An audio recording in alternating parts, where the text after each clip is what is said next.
안녕하십니까. 목진혁 의원입니다. 존경하는 51만 파주시민 여러분, 그리고 동료 의원 여러분. 먼저 민선 8기의 시작인 올해를 돌아보며 남은 3년 반의 기틀을 세우는 중요한 시기인 이번 정례에서 5분 발언을 할 수 있는 귀한 기회를 허락하여 주심에 깊은 감사를 드립니다.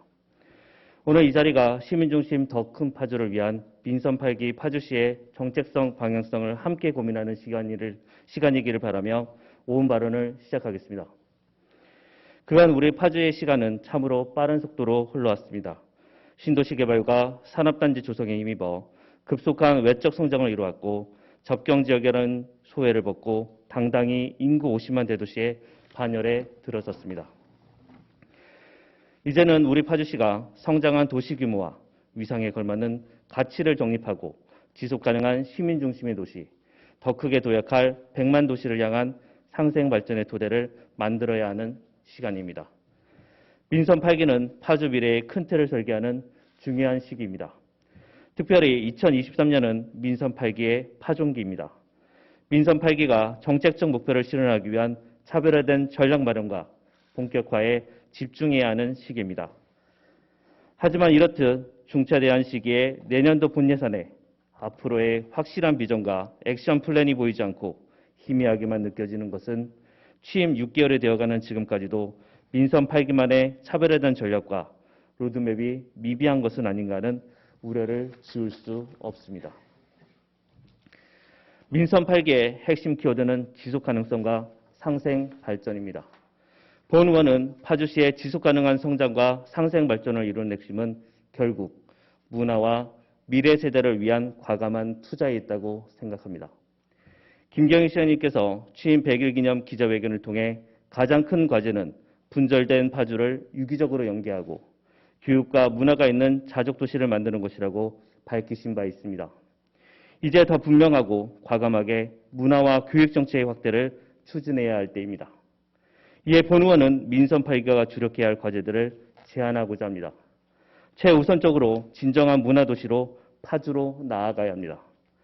문화의 풍요로움이 시민 일상 속 행복이 되는 도시, 문화적 자긍심이 미래 자산이 되는 파주를 만들어야 합니다.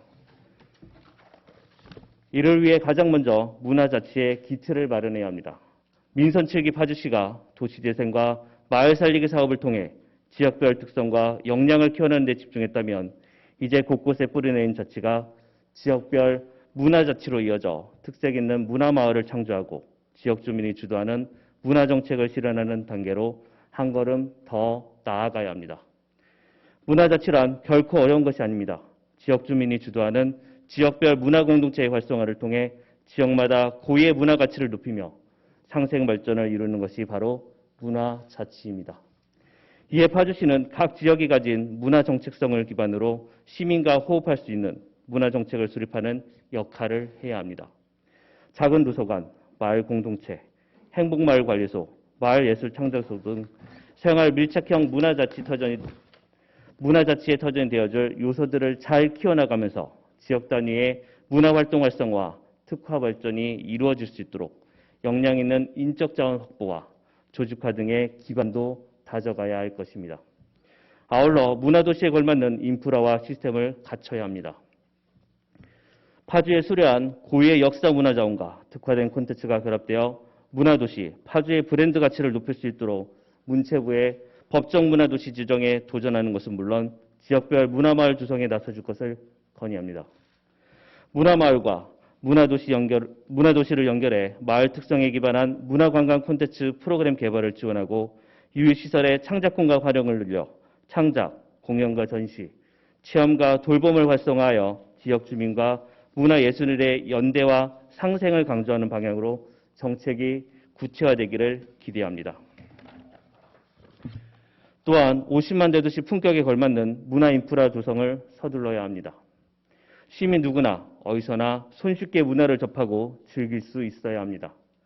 파주시는 다양한 문화 향유의 기회가 폭넓게 제공될 수 있도록 수준 있는 공연장 건립을 서두르는 것은 물론 문화재단 설립에도 보다 속도를 내어 지역 주민의 풍요로운 문화적 삶의 확산을 가능하게 하여야 합니다.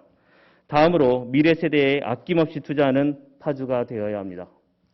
지난 7월 파주시에서 시행한 정책 현안 여론조사에 따르면 교육 문제 관심도는 53%에 반하여 공교육 만족도는 51.1%로 낮은 수준으로 나타났습니다. 주된 불만 사유는 교육기관 부족과 낮은 학업 성취도와 획일화된 교육 수준이 각각 21.1%, 16.5%를 차지하였습니다.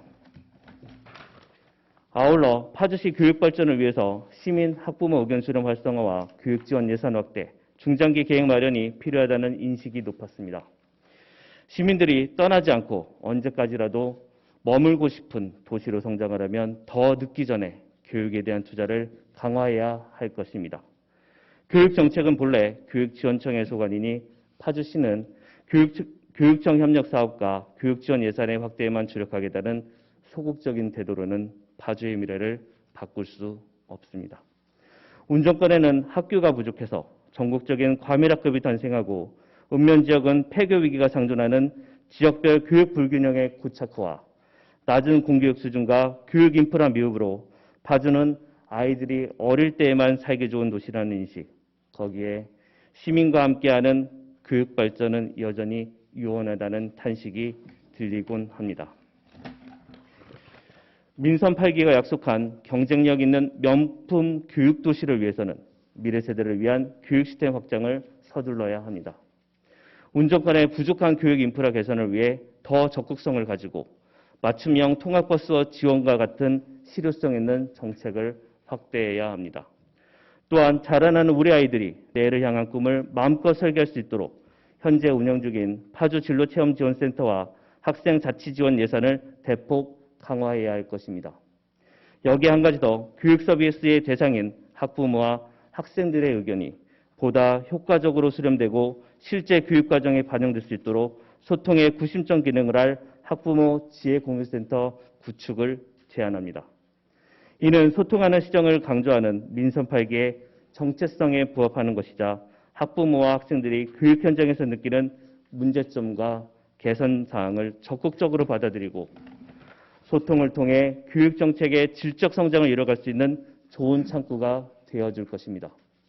존경하는 시민 여러분, 그리고 공직자 여러분, 지금까지 제가 언급한 사항은 이미 모두의 머릿속에 있는 내용일 수도, 어쩌면 집행부에서 이미 실행 계획을 수립하고 있는 이야기일지도 모릅니다.